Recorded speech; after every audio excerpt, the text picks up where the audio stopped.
Valentin, c'est notre fils qui est décédé à l'âge de 26 ans, donc le 13 novembre au Bataclan. Il était avocat, pénaliste, donc assez sensible à la misère du monde. Il est tombé au Bataclan, comme beaucoup d'autres. Et avec mon épouse, sa mère, son frère, sa sœur et puis d'autres proches, très rapidement, on s'est dit, bon ben, on fait quelque chose, qu'on ne peut pas rester comme ça, les bras ballants. Très vite, il y a des gens qui se sont tournés vers nous en nous disant comment on peut vous aider. Comment on peut vous aider, c'est-à-dire est-ce qu'on peut verser de l'argent à quelque part. On leur aurait dit non, on n'est pas prêt, on n'est pas structuré, on aurait déçu. Donc c'était aussi une manière de répondre à cet élan de générosité, leur dire merci.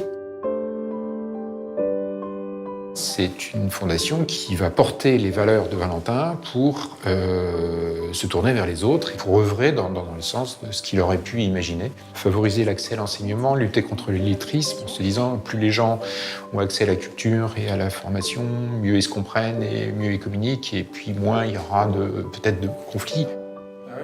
Le retour de mes travaux après 2 semaines, c'était très satisfaisant et... Très quoi? Satisfait. Satisfaisant.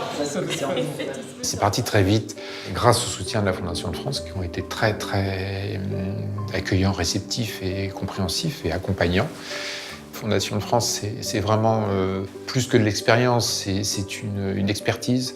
Il y a un vrai savoir-faire, et puis derrière ce savoir-faire, il y a une vraie volonté de faire avancer les choses. Ça a été très touchant.